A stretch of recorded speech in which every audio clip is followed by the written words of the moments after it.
All right, so we'll go ahead and get started. So here comes everyday impulsivity for you guys. So the idea of impulsivity, okay? Dogs are impulsive creatures, right? And so are we.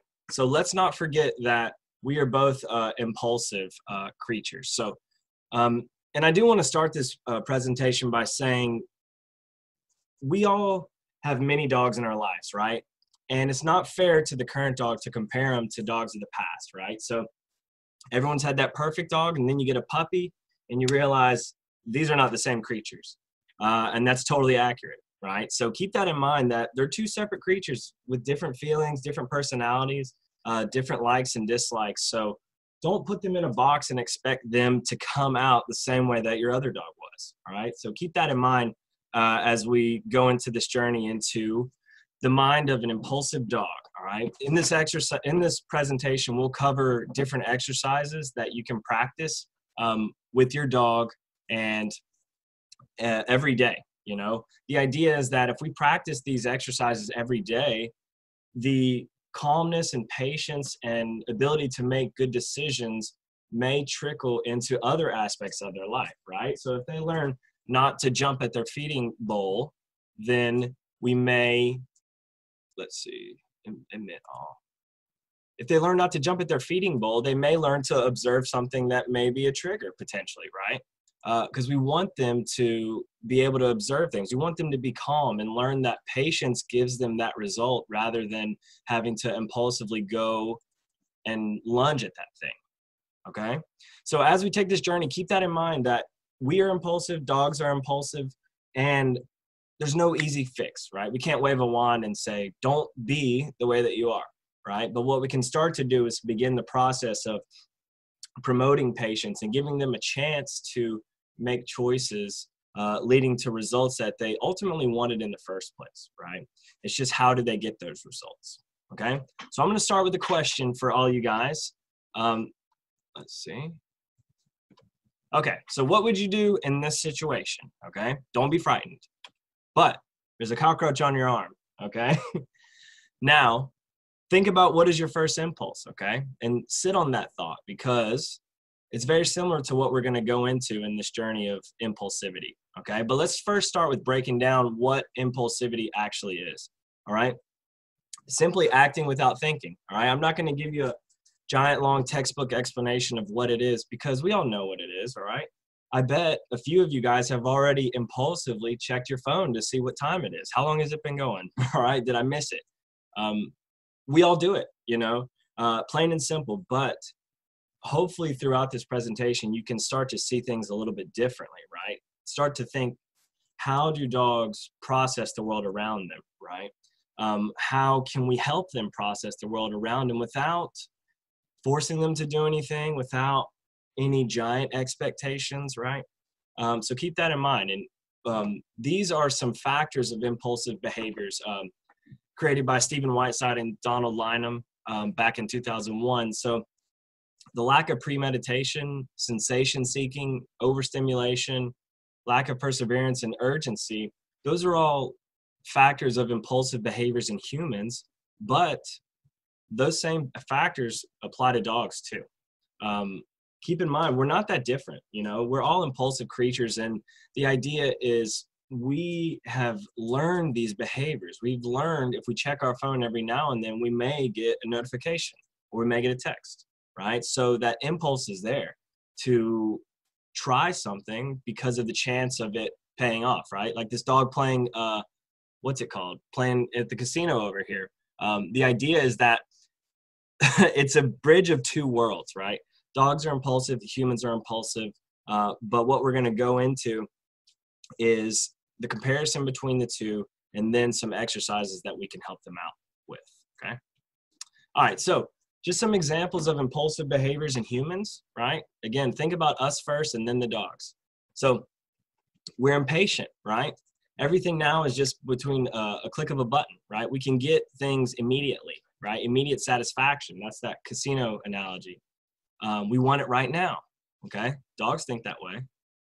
Vocal outbursts, right? If we get in an argument and it starts to get heated, We may just start yelling, hoping that we can either get our point across, right, or end the conversation, right, or get whatever result that we do want. Think of barking, pretty similar, right? Tech addiction, I kind of mentioned that a second ago, with phones and computers and games and things like that.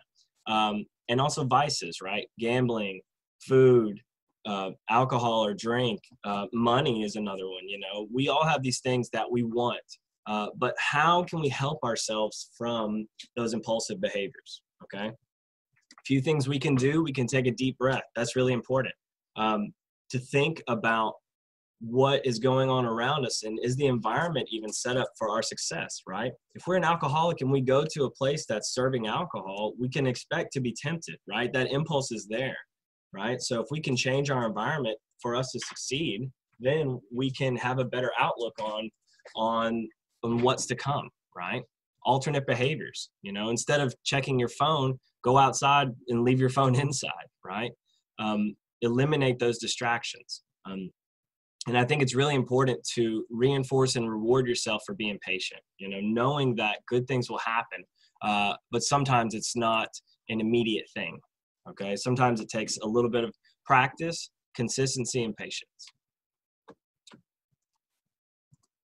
All right, so now some impulsive behaviors in dogs. And these are the exercises we're gonna cover today, or I should say, these are the examples of the behavior we're gonna cover. And I'm going to give you some exercises that can help curb these impulses that our dogs have. So, hyperactive greetings, okay? Greeting people, whether they're familiar, family, or strangers or new people that you're meeting out on the road, or if you have friends come over. We're going to go over that situation. Snatching treats and foods from our hands, how to teach dogs that things can come to them. They don't have to impulsively just go for our hands and end up nicking us or nipping us or causing pain, when in reality they just want this reward. Okay. Impatient feeding, you know, every day we're going to feed our dog, but if we can teach them to wait, take a deep breath, and watch that food bowl go down without having to dive bomb onto it, that will help them, you know, as far as them learning to be patient, knowing things come to them. Pulling towards a scent source, that's a big one.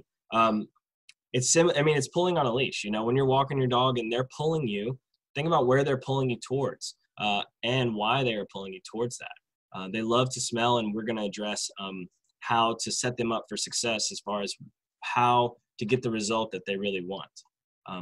And window reactivity. Dogs barking out of the window. We're going to learn how they think. What do they think is actually happening? How are they controlling their environment? And then how to go about it. So some tips. Let's see. There you are. These are the things we're going to be using. We're going to be using desensitization, negative punishment, and positive reinforcement, which I'm going to go into more in the next slide. We're going to reinforce patience. We're going to allow room for choice. That's really important as far as giving our dogs a chance to make a decision, right? Whether it be wrong or right. Sometimes they'll make the wrong decision, and that is okay, right? We all make wrong decisions, but it's giving them a chance to make another decision that really cements the behavior. You know, when dogs make a choice and it's correct, they learn, okay, that worked, so I'm going to try it again, right? Not I'm going to go back to the old behavior that didn't work. Why would I try something that's not paying off when I already figured out the answer, right? If you figure out the answer to the quiz, you're not going to guess wrong. You're going to guess right. So that's giving your dog a space to make a choice. And also, we're going to teach them alternative behaviors, right? Counter conditioning, where if a situation presents itself, teaching them to do something else that's not impulsive, again, we'll give them the answer to that quiz. It'll give them something to do. That way they can do that, right? It's productive, not constructive, okay?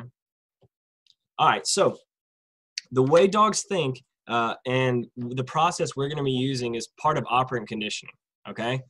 This was created by B.F. Skinner, and what it focuses on is positive reinforcement or punishment to either increase the likelihood of a behavior happening or decrease the likelihood of a behavior happening, right? Reinforcement simply is adding something to the situation to produce that result, and punishment is not hitting your dog or correcting your dog or doing anything violent, which is our impulsive thought of what punishment is. Rather, it's removing something from the situation to either increase or decrease the likelihood of the behavior happening, okay? So reinforcement and punishment. Again, punishment, it's hard for us to think differently, but it's not hurting your dog, okay? It's removing something. Now, again, what this is going to do is give our subject the power of choice. When dogs feel like they can control their environment due to the choices that they make, it builds their confidence up, right? As far as them knowing what to do, knowing how to act in a situation can lead to a calmer dog, confident dog that makes great decisions. Most of my students will say, I think my dog's pretty smart, right? And the secret is they are all very smart, right? We have to remember how we can communicate with them. You know, vocal or verbal cues aren't how we're going to start, you know. Actions are really important. Body language is really important. Hand signals and body positioning is really important. But giving your dog a chance to make the choice with as little cues as possible, or giving them full control of their environment, helps boost their confidence tremendously. Okay, and that's what we really want to do. A confident dog is a great dog, you know, in a sense. They're all great, but them knowing that they got their idea and they know what to do, makes a world of a difference in their lives. So the two ways we're going to increase or decrease behavior in this instance is going to be negative punishment and positive reinforcement, okay?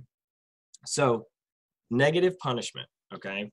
That idea is removing a stimulus when a behavior happens to decrease the likelihood of it happening again, okay?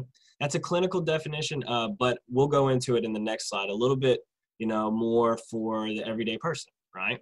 And positive reinforcement is simply adding something desirable. Let me give this a second. Adding something desirable to increase the response. That is what positive reinforcement is, okay? Think about your dog sitting and you give them a treat. Your dog figures out, if I sit, they give me a treat, so let me just try it again, right? It increases the likelihood of that behavior happening, okay? So how do dogs think and learn, okay? Breaking it down pretty easy.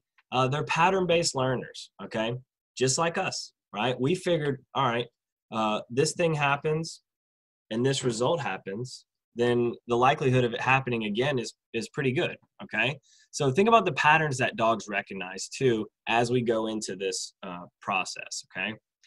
Below where it says cue, action, result, and reinforcement, okay? This is an if-then statement, okay? If there's a cue and if this action happens, then this result happens. Basically, if the result is wanted or not, that will tell you if they will likely want to do it again, okay? So a different way to put that, if the dog does not prefer the result, they're not likely to do the action, okay? That is what negative punishment is, okay? If we remove a resource from them, whether it's access to food or access to a person who wants to love on them or access to smell on something, if we remove what they want, they're not likely to do it, okay? And then conversely, if we add what they want, if we reinforce them for making that right choice, for being patient or looking at us, then they're very much more likely to do the behavior, okay? And that's what we want them to think. Because again, we're not correcting them. We're not telling them no. We're not telling them stop pulling. We're not telling them get down, stop jumping on me. We're giving them a chance to make a choice, okay? And this is going to take patience on our end too, you know? Dogs are processing what's going on. And we have to allow them that space to process it, okay? Again, it's not an immediate result, all right? You can't click a button and your dog is fixed, right? That's our impulse. It's not there. This is going to take time and practice, but if you can practice these exercises daily, I think you'll see some results in the lives of you and your dog. And then also maybe trickling patience into things that happen in their environment, right? Or other instances where they may have been impulsive in the past, you may see them start to think and process and say, if I do this, we'll see what happens, okay?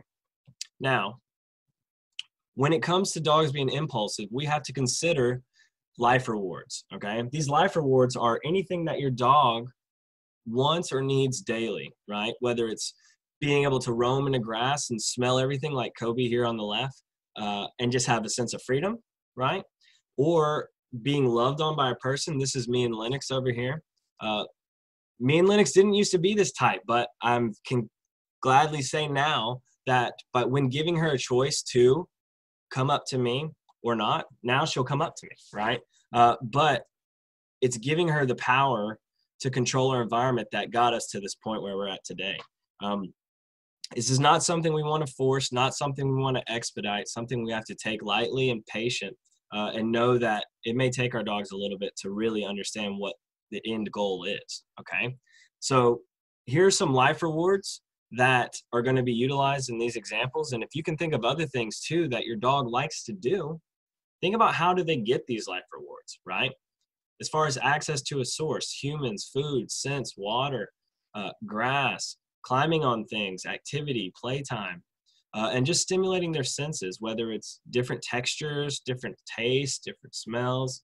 All these things are factors and things that our dogs want to get access to, okay? The question we must ask ourselves is, how do they get access to this, okay?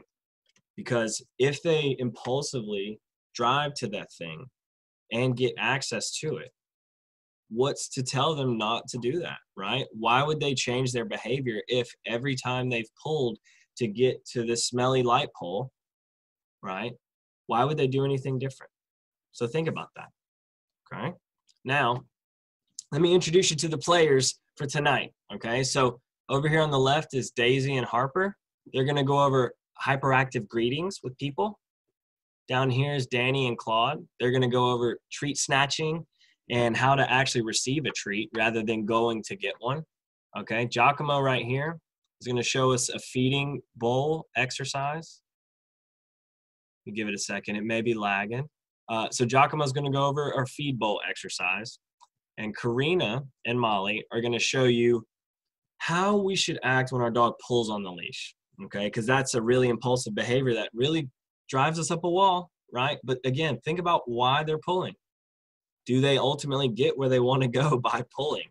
Because at that point, we should know we are reinforcing that behavior. And that's something that we want to give them a chance to learn a different behavior, gets them to that resource, okay? So these are the activities we're going to do. And then Molly's going to cover window reactivity as well at the very end, okay? So first, hyperactive greetings, okay? I want you to watch this video on the top right and tell me, have you ever seen this before? It's okay, yeah, let her go. Hey, hey, hey, hey. What's up, what's up, what's up, what's up, what's up? Lord help, I'm trying to wear her out. You get here, she's all in. Right, right. It's actually nap time. So that is Miss Daisy. And Miss Daisy loves people so much. She would do most anything to interact with a person, right? Including run and jump and kiss and squeal and do backflips, even in her house, right? She loves people, right? So we have to think, why does she think she can run up and do that? Okay, what's happened in the past? Has she always had access to these people? And then again, are people, okay, yeah, let her go. Excuse me, are people reinforcing her for being petted, right? Or being loved on, okay? Or jumping. So with hyperactive greeters, first we want to set ourselves up for success, okay? The way you want to do this is go ahead and put your dog on a leash before the people arrive, okay? Set your dog up for success, okay? We can't expect them to just right off the bat watch people walk in their house and be okay with it, knowing they have all this love they want to share, okay? So put your dog on a leash. You can also have them away from the door itself, right? They don't have to see the person come in and still get love on them once they're in the house, okay? But that visual stimulus of the door is going to be a moment of arousal for them because they know new people come through that door, right? So set them up for success. Also, prep the greeters, okay, with food if you can. You could either have treats by the outside the front door, or you could at least let them know, hey, we're working on this hyperactive greeting. I don't want my dog to jump on you. So if she jumps on you, just remove your attention, turn around, take a step backwards, okay? But if she's calm, then you can love on her, give her a treat, approach, okay? So that's the difference between negative punishment and positive reinforcement, okay? So the recipe is like this. If a person approaches the dog who is on leash and the dog lunges for the person, okay, that greeter, that person should back away or remove their attention from the dog, okay? Not forever, but just for a moment. Then, if the dog is calm, either standing or sitting, then the person can approach, okay? And we start this back and forth motion where if they're calm, we can get forward, we can go closer to them. If they start to jump at us, we can back away, okay? And pretty quickly, the dog realizes, okay, if I jump at this person, they go away, and I don't want that to happen. I want them to come to me. So let me just wait, or let me sit. And then that result starts to happen. The person does get closer. Then the dog says, okay, this is working. All right, I'm gonna hang out right here. And then the result starts to happen. That person does get closer. Now, when the person is at the dog, it is important for you to continuously treat them or let them lick on something while the person pets them initially, okay? Because the petting is another instantaneous moment of arousal for your dog. I don't expect them to stay seated or be patient while that new person is petting them, especially for the first time. But one thing that can help you out is by doing this time and time again.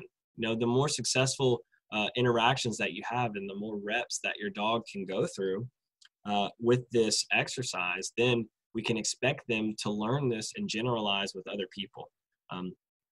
But it does help to start with familiar people first, whether it's family members or close friends, or people who are already in the room with your dog. Let's say somebody comes over and your dog greets him at the door very excitedly. Okay, that didn't go so well, but let's try it again.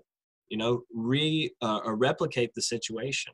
You know, put the dog on a leash, have a person go out the door, and then come back in, right? Or scrap the door and just have the person in the room and approaching the dog.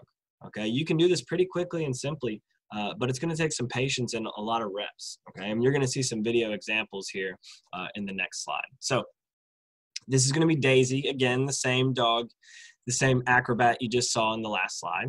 And this is going to be Daisy and her dad first. Okay, so I want you to hear what they have to say and know that this is one of her favorite people, right? This is her dad. And knowing that if she can wait patiently for her dad, something that she knows is full of love for her, then that can translate to new people too. Like you're greeting her, you're like, Daisy. Daisy, Daisy. look at your dog, look at this dog. Daisy. All right, it's okay. If she's calm, you can continue Daisy. closer. Look at you. Daisy. Look at you, Daisy.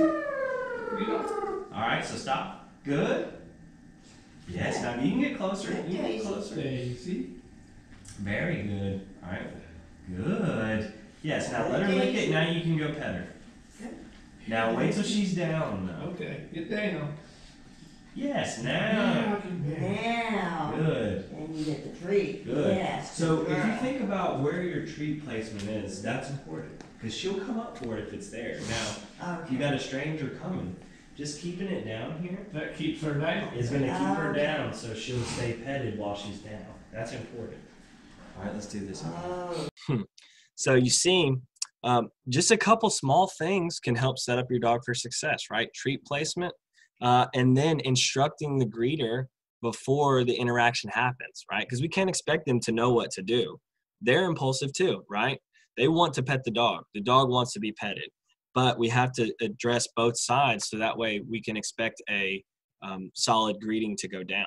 Okay, so now you're going to see another video of me and Daisy. And I'm going to be kind of calling her, kind of getting her excited the second go round.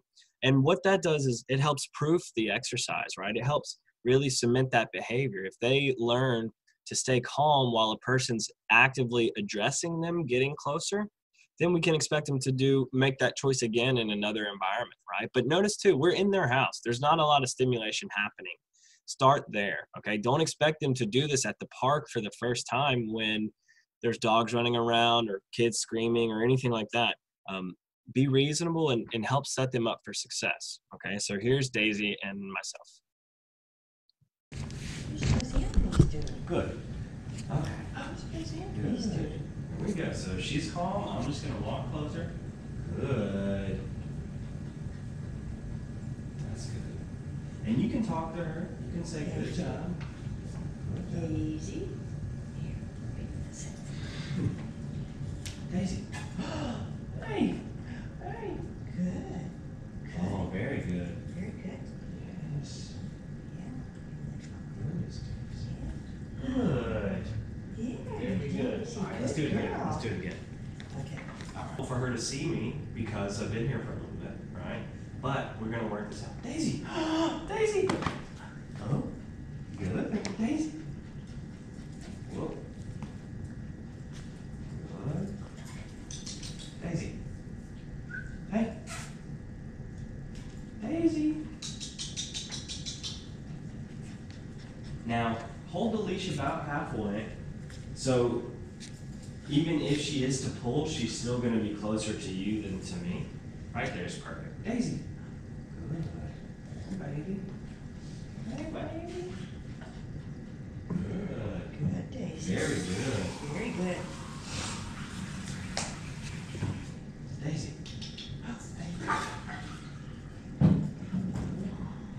Yes, you can try. Good. Yes. Good. Good. Yes.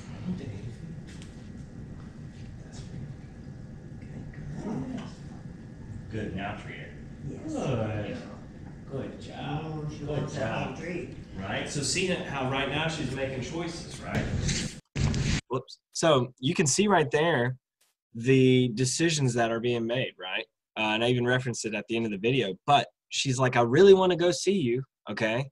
But every time I try to go see you, you go away. And I don't want that to happen. So she started checking in with her mom on her own. She's not calling her back either. You know, she's giving her a chance to control her environment, right? If you make this decision, if you check in with me or are calm or just even next to me, right? Our goals can be simple. Then that result starts to happen, right? She starts to be able to say, I can make that person get closer by standing still, okay? Or being patient, rather, okay?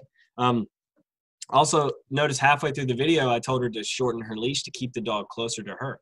If your dog is way out at the very end of the leash, it's harder for them to say, I need to go away from this thing, you know, because that's another level of negative punishment as far as removing them from the equation. And we don't want to do that.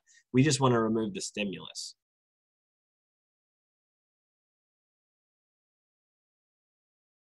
In the next video, or next slide, you're going to see 2 videos of Harper doing some greetings with a new person in the house that comes into sight, and then also someone coming in through the front door. Okay, so notice that she's on leash, okay? And in this first video, they are going to appear, and then the second rep, the guest is going to appear, okay? So the concepts are the exact same, it's just how we set it up, okay? So with Daisy in the last video, everything was in sight the whole time, okay? The way it's set up in this one is the moment of noticing that thing, okay? So it's more novel. But this isn't, what you're seeing on this video isn't the first time she met me that day, okay? This is after a few reps. But you can see where it goes to after they get the idea. And once they get the idea and make the right choice, they can do it again in another situation or environment as well. Okay? So this is Harper. Go.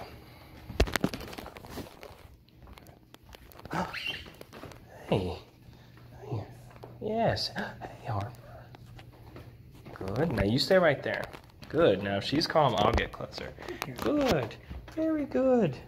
Very good. Well, good. That's excellent. All right. So you stay right there. I'm going to come into view. Okay. Okay?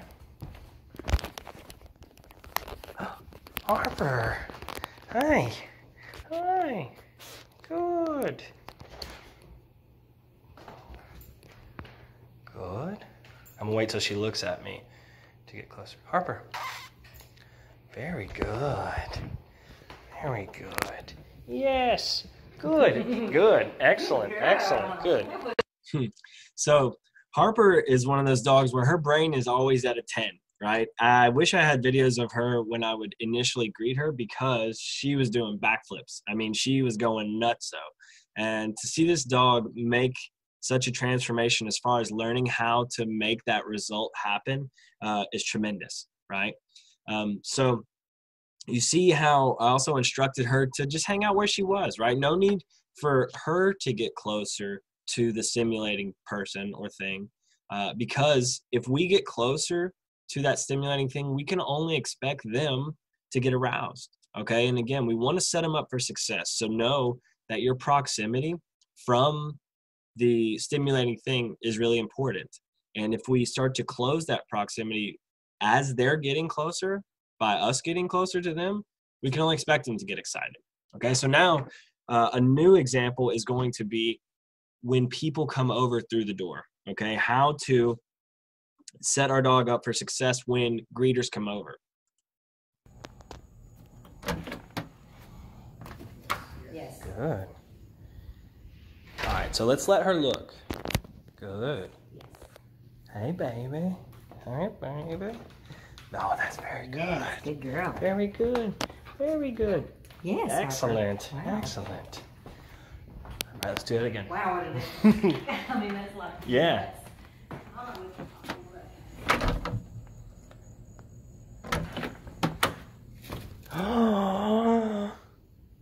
That's so good. Wait it out. Wait for her to make a choice. Yes. Yes, good. Yes.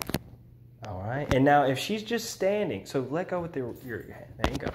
If she's just standing, I would be okay approaching, you know? Right. But we don't want her to think that she has to lunge, right? Harper. Hey. Very good. Very good. Right. Now, that's okay. You can. Good. Very good. Beautiful. So you see how much of a difference just 2 reps can make, right? And that's in real time. So you see the first time she was a little more like, I want to go see you. The second time she was like, I figured out how I get to see you. It's by checking in with mom and knowing that you're going to get closer if I either check in with mom or am calm. And also see how we had the dog on a leash. Mom had a high value reinforcer. I think it was cheese. So something high value for the dog. They can start to connect those dots saying, I know if I want to interact with that thing, if I'm calm, I'm going to interact with that thing and also get something really tasty in the process. Okay? It doesn't always have to be food, but that's a great way to curb the novelty of a person coming in. And I also didn't knock on the door, ring the doorbell, get crazy with it because I would only expect her to get super aroused if that was the case. But addressing those types of greetings with your guests before they come over or before they meet the dog will help set them up for success. But if it goes terrible, if it goes south, you can always redo this exercise. You can do this a few times in 3 minutes, maybe 4 times in 3 minutes, right? But just know that we want to do this often or as often as we can, because when our dog starts to meet people, we want them to learn that I can meet this person if I'm calm, right? But it takes our help too, right? To reward them for good decisions and to help communicate everything with the other parties involved, okay? Okay, so the next exercise is going to be explaining how to curb dogs from snatching treats or food out of our hands. It could be puppies nipping at us with their sharp teeth, or really food-driven dogs who just like to just jump right at our hands or mouth at our hands when we have food in them especially, okay? So that formula we talked about earlier, the way this is going to work is it's going to start with food in your hand, okay? If the dog lunges for the food or tries to get the food out of our hand, whether it's smelling, licking, trying to pry our hands open, we are going to restrict their access to the food, okay, by simply covering it.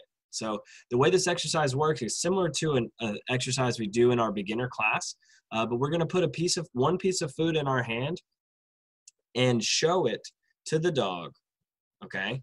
If the dog goes for the food, we're simply going to cover it, Okay, we're not going to pull our hand away. We're not going to jerk it, but we're simply going to cover our hand. Okay, that is the negative punishment. We're removing their access to the food. Okay, if the dog backs away or stops showing interest in this food, we can show them the food. All right, that's the result they want to happen. It's starting the process of them receiving the food. What we were looking for is patience and a moment where the dog does not go for the food. Okay, so again, you're going to present the dog the food with an open palm. If the dog goes for the food, you're going to cover it and wait. When the dog backs up, we're going to show them the food again. If they wait and the food is visible, then we'll give them access to the food. Okay, and this brings up the topic of proper treat delivery. Okay, if you've ever fed a horse, okay, the idea is you're going to put food in your palm and bring it to them so they can scoop it out of your palm. Dogs are pretty similar. If we go to them with our fingers, our pointer finger and our thumb, and a treat in between and bring it to their face, they're likely going to get one of our fingers. Okay, but if we think about practically pieing them in the face with a treat in our palm, pie them in the face, they will learn how to receive the treat instead of having to go and get the treat. That's what we want our dog to learn, is that patience, that the food will come to them. They don't have to go and snatch and get it. Okay, and this is something you can practice every single day, right? Anytime you give your dog a treat, you can practice this. Okay, and it's really good to learn how to treat properly, so that way we don't get cuts and nicks and bleeding everywhere. Okay, so Danny and Claude are going to show you guys this exercise. So we'll start with Danny on the left. Now, mom's got a piece of food in her hand, and she's going to present it to him. Okay, this is the end result of this exercise, where he's going to go for it. She's going to restrict the access. When she shows him the food and he doesn't go for it, then she's going to give it to him. Okay, we can play this a couple times because it's very short. Okay, so she's showing him the food and he's starting to go for it. Okay, what she's going to do is restrict his access. She's going to cover the food with her hand. She covers it, shows it, covers it again, and then she treats him, right? So you see that choice. Okay, so he made 3 choices there. The first one, I want that food. He tries to go get it. He didn't get it. Okay, the second choice, let me try that one more time. Didn't work. Okay, the third choice was him waiting, and it happened. Okay, the result he wanted happened. He got the food, but he got it from a different path. Okay, that patience got him the food, right? So I'm going to show it to you one more time.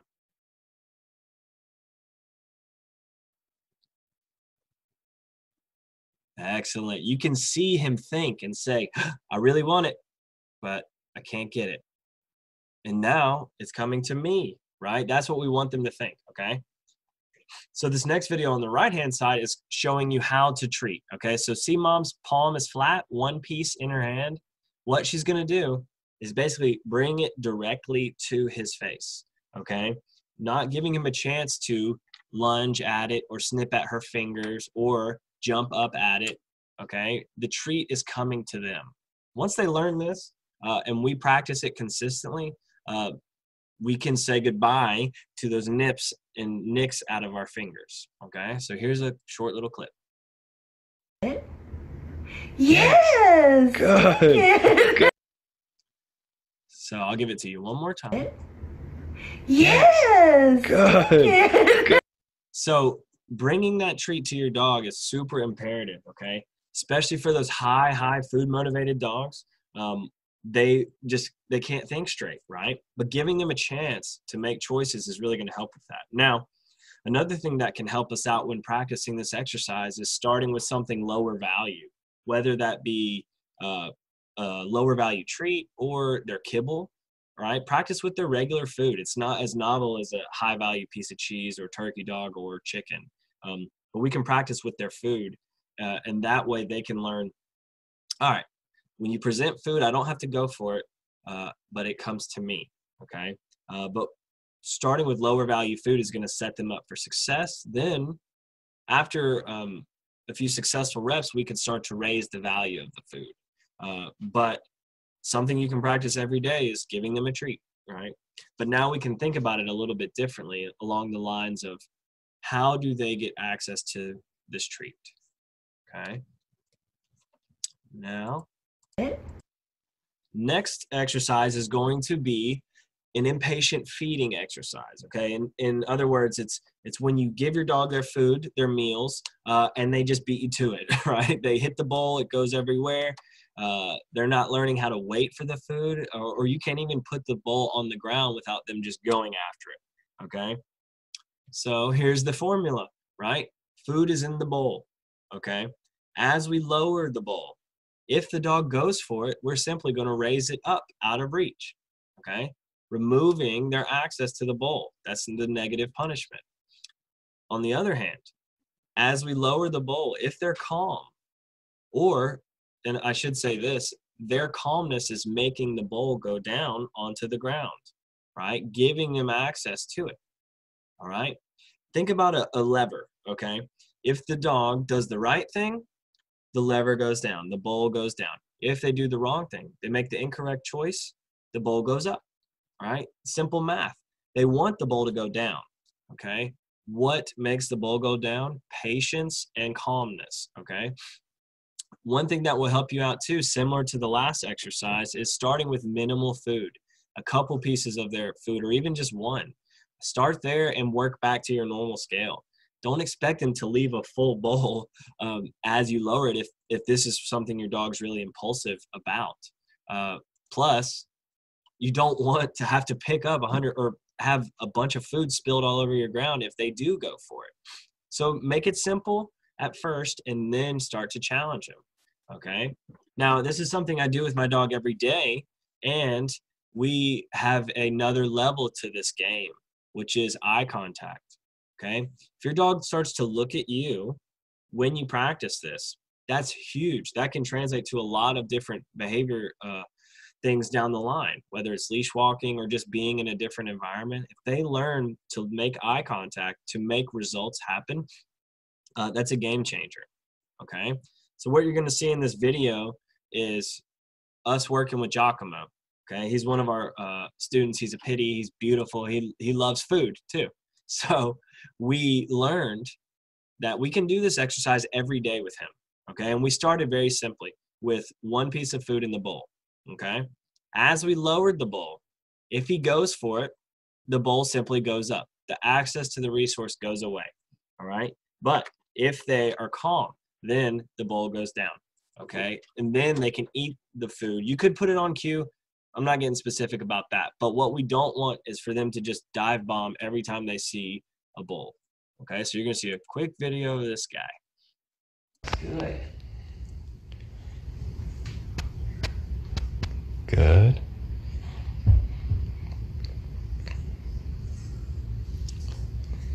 Good. Good boy. There you go.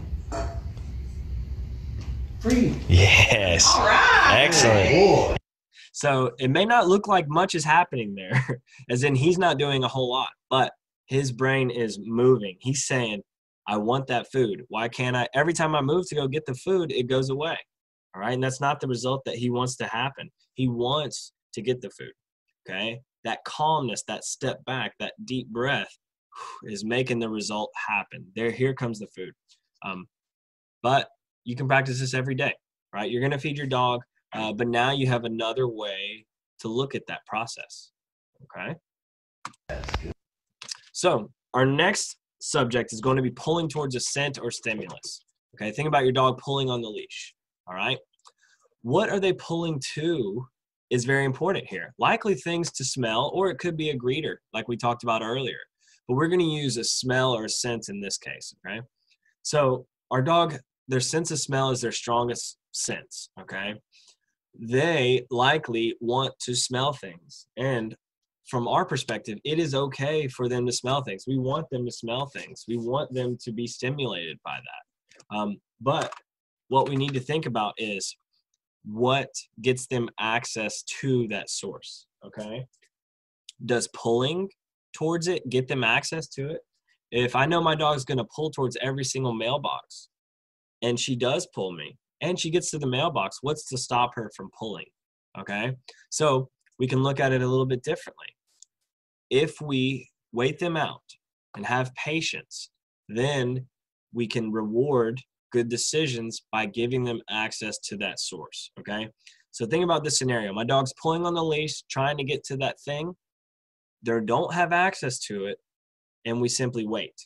Now our dog has to make a choice. They can either continue pulling or stop pulling and back up, or even better, stop pulling and back up and look at us. Then we can reward them with access to that source, okay? Every time you walk your dog is a chance to practice this exercise. Again, we want them to smell things, but it's how do they get there, okay? A couple notes here at the bottom. Start to think of those places your dog likes to smell, so that way you can be proactive about it, all right? If you know your dog wants to smell every mailbox like I know mine does, then that's a lot of opportunities to practice, you know? But preparing yourself can help you see things a little bit differently, all right? They're not trying to dominate you. They're not trying to drag you just to be an alpha, all right? It's because they want to smell things, and they should be able to smell things. So one thing that I like to encourage people to do is if the environment allows for it, to walk your dog with a long leash. If you ever see me walking my dog, it's with a long leash, and if we're on the road, it's shortened. But if we have access to other things in space, then I'll let her go to the end of the leash. You know, there's no tension, because if there's tension on a leash walk, that's going to create more stress. And when you see videos of this exercise, I want you to note that we're not pulling them back. Okay, we're simply bracing and holding ourselves stable. Okay, I don't want to pull the dog away from something, because that's not giving them a chance to make the choice. That's making the choice for them. All right, and we want them to make the choice. Okay, so this exercise, I love this exercise, and I kind of just made it up one day and realized this is going to be pretty helpful down the line as far as dogs learning that when there is tension in the leash, to check back in, and we can reward them for that. Okay, so the idea, and you're going to see Karina display this with a short leash and then a regular length leash. The idea is I'm drawing her attention away from mom and dad. Okay, we're creating tension in the leash. At that point, she has a decision to make. She can keep pulling against the tension, or she can check back in with mom. Okay, mom is just going to be standing there, not doing a whole lot. Now, if your dog is struggling with this exercise, you can give them as little cues as necessary. Maybe making a little sound, maybe stepping in their peripherals, okay? But the idea is we want them to make that choice to check back in, okay? And you're going to see a few different examples here. We're starting short and building up, okay? One second. Karina! Just wait.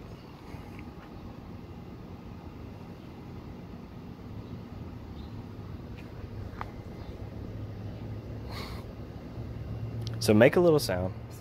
Yes. Yes, good.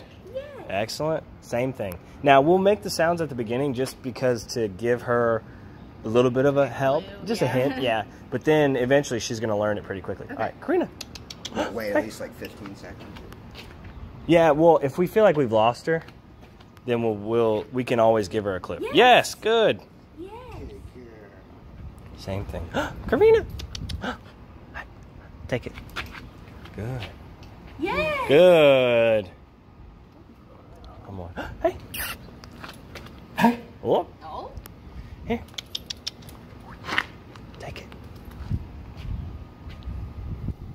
Yes. Good. Excellent. The treat is next to her side, so that way the dog is learning to come back all the way. This is a tension recall. They're going to learn a new reflex, which is when I feel tension, I can check back in. Now, I'm going to show you the same exercise with the regular leash. So what we're doing is systematically increasing the distance that she is from the stimulus, okay? Or actually, I should say from the source, right? The source is her mom. At this point, she's closer to me than she is to mom. But what we're doing is proofing the exercise, all right? When there's tension, we're simply waiting for the dog to make a choice. Karina. Hey, mama. Hey, mama.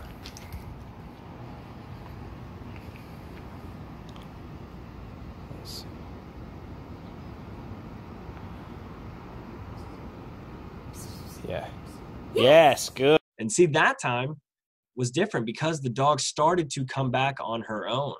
All right. Again, we're not pulling the leash. We're not making the choice for her, but we're giving her a chance to figure out what happens next. Okay. Good. Good. All right. Same thing. Yes. You're going to loop it. There you go.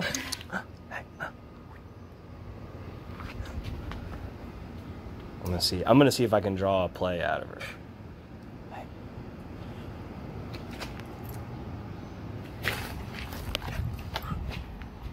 Oh, almost. Just wait right here. Yes, yes, good. Yes. Beautiful. One more. One more. Draw a play out of it. I haven't figured out, and that's what it is, you know? Hey, Karina.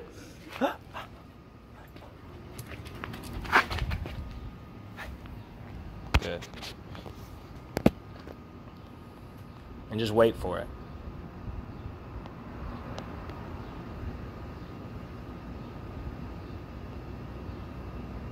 Just wait.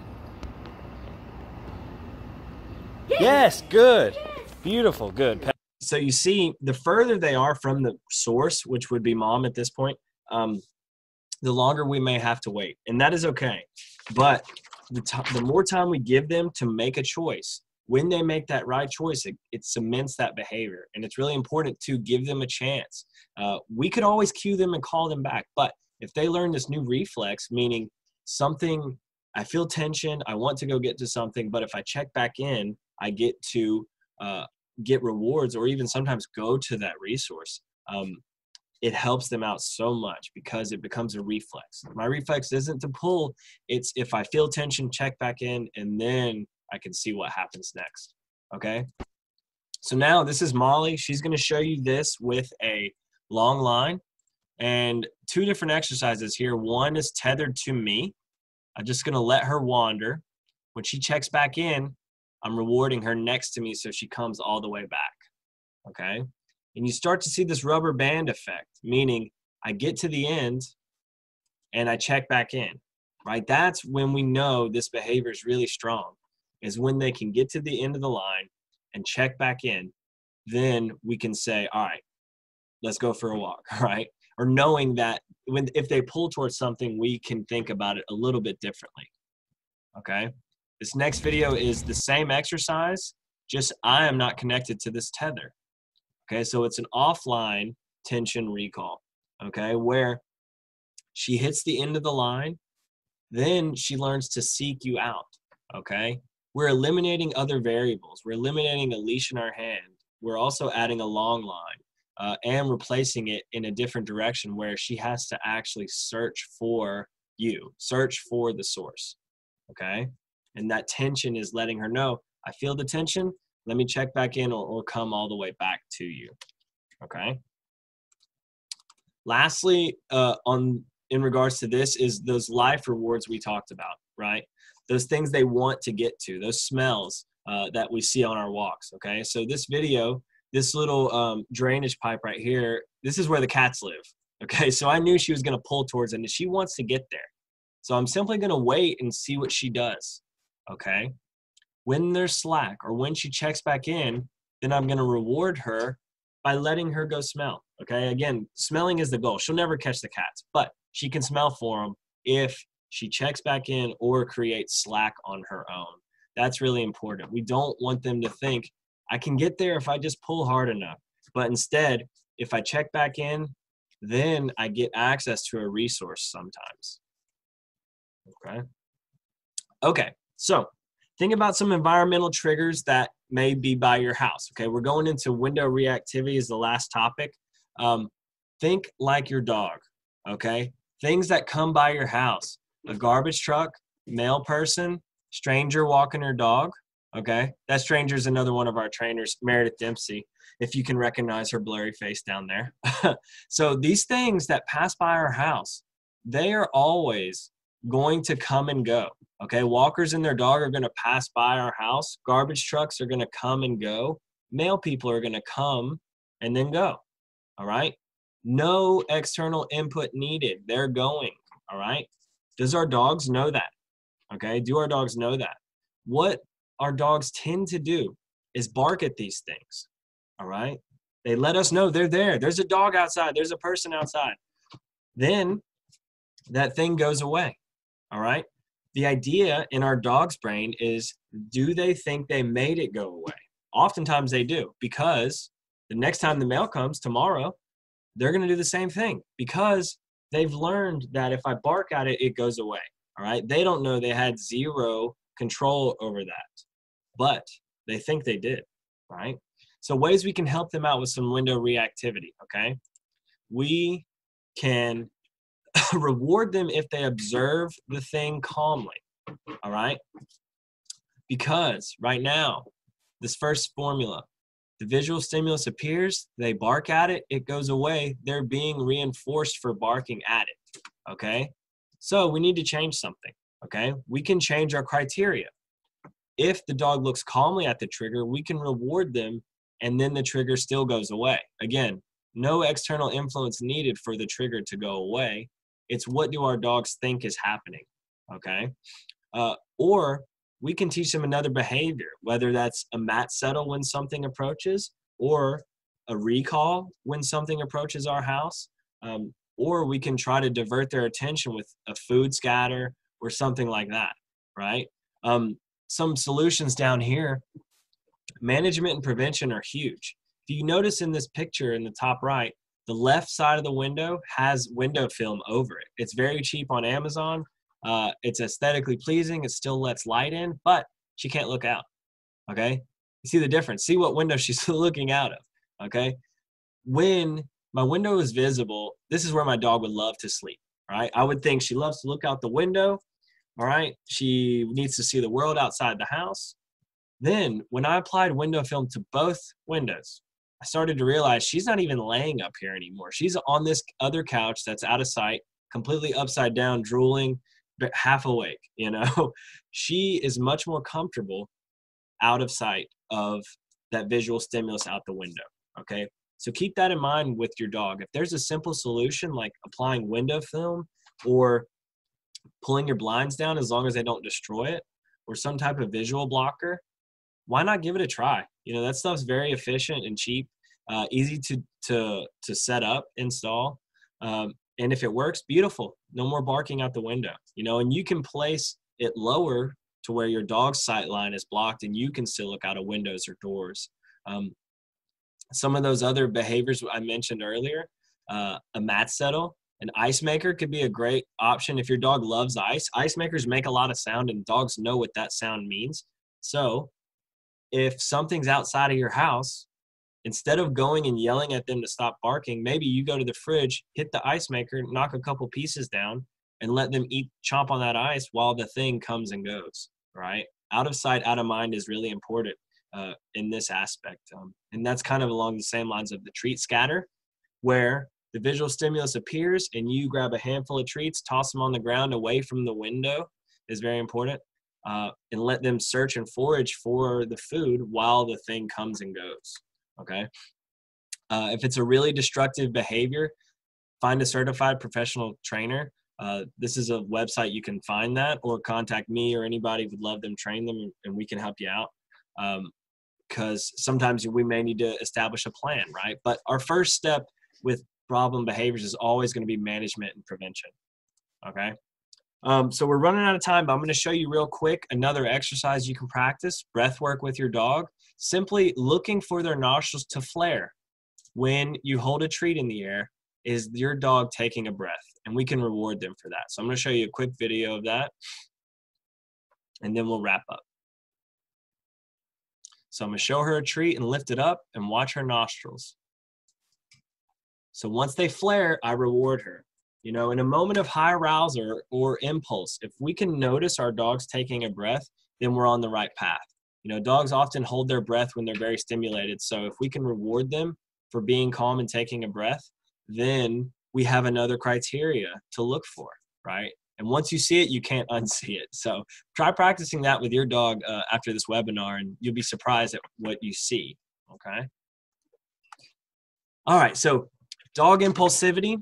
what to do and what not to do. What we don't want to do is feed into that energy. We don't want to increase arousal. If our dog's jumping on us, we don't want to push them down. We don't want to throw them off. We don't want to yell at them or correct them, because all that's doing is building energy. Why would they calm down when we're not calm, right? We don't want to micromanage the situation either. If we can give them a chance to make a choice, do it. All right. We can always cue them, but when your dog learns to be a good decision maker, it helps out with all these things down the line. Okay. So what to do? Read your dog's energy. Think about precursors. Think about triggers and stimulus. Here's a link to an enrichment webinar that I did. I guess it was a few months back. But canine enrichment is huge as far as giving them something stimulating to do. Reinforce patience and calming behaviors, right? And then just simple training, right? Giving them something to do that's healthy, stimulating their brain that's not destructive, can give them a chance to learn how to be good decision makers. And that's what we want out of this, is we want our dogs to make good choices and have them lead to good results, okay? So this is Miss Stella. I use this as a promo picture, but this is her blurry face, and this is what we want to see on the right, is a calm, beautiful little pitty dog, right? Things we want to do is promote patience and calmness. We want them to learn to regulate their arousal levels, all right? Great decision-making skills. They learn to control their environment. All this builds confidence, and it also stimulates their mind, right? Very few of these exercises are physically taxing, but their brains are going. And a smart dog, or a dog that's using their brain, is a huge asset in their life. And they learn how to make good decisions with or without our input, which is huge. And that helps with their confidence so much. So we'll bring it full circle here to this video, okay? Remember the cockroach on your arm? I'm sure you didn't forget this. So what would you do? All right. Would you kill it? All right. Would you squash it? Would you throw it away? Or would you just see what happens? Just let it go. Right. And there he goes. Right. No harm, no foul to anybody. Okay. So that's just a quick wrap up, just to think about our impulses and what we do, because dogs are the same way. All right. We're not that different. If you have any questions, you can email me. I'm going to post this recording once it's all uploaded. If you have questions, you can put them in the chat. I'll leave the chat open for a few more seconds, and then if I can, I will answer them in an email or in a separate video for you guys. So I'm going to stop the screen share. All right. I appreciate you guys, and I hope it came out good. If not, I will have the recording for you guys to check out later. But if you practice these at home, let me know how it goes. If you see results, or if you have questions of how to do the exercises. I think it's pretty easy, and I think you can get started as soon as you go see the pups right after this. So thank you guys for watching, and we look forward to giving you more webinars in the future. All right. Thank you.